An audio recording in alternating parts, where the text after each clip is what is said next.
When I joined the military, everyone was told they have a bullet with their name on it. We all hope to never find that bullet. After being medically retired from the Marine Corps in 2012, I thought I left that fear behind me. But in 2020, I was diagnosed with PTSD, and suddenly a relentless wave of emotions crashed over me. I started having panic attacks at the grocery store. I couldn't visit the restaurants I used to love. No place felt safe anymore, not even my own couch. The reality hit me that the bullet with my name on it is the one in my chamber. My weapon was loaded for me during boot camp. My PTSD comes from a source many people never consider. I was sexually assaulted in boot camp. That trauma left deep scars on my mind that I've been trying to heal ever since. Over the years, I've been prescribed more than 15 different medications to manage my PTSD symptoms, not to mention ketamine infusions, medical marijuana, ETMS, and multiple rounds of inpatient and outpatient therapy. Each new medication felt like a game of Russian roulette, often prescribed alongside others, sometimes without full consideration of their combined effects.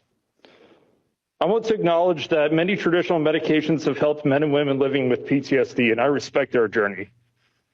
But I'm here today for my brothers and sisters who die by suicide every 11 minutes in this country. In the next hour, 6 veterans and service members will die. We often talk about honoring the sacrifices of our veterans, but I can't think of a better way than by expanding treatment options, by offering just one more glimmer of hope. Sometimes one small pill can be the reason someone chooses to keep fighting.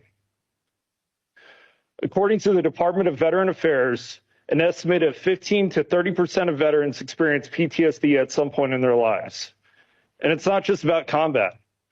Many, like me, develop PTSD from non-combat trauma, military sexual assaults, accidents, and other service-related experiences. In fact, about 1 in 10 veterans with PTSD develop it from non-combat trauma. PTSD is a complex, deeply personal struggle that cuts across all backgrounds.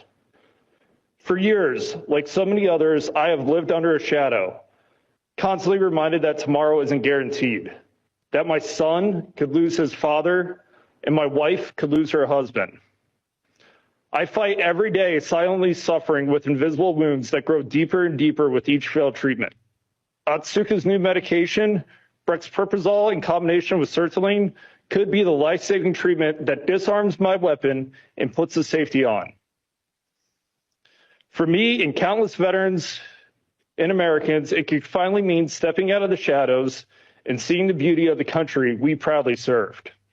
I urge the committee to consider the profound impact of expanding the treatment choices can have, not just on symptoms, but on lives saved.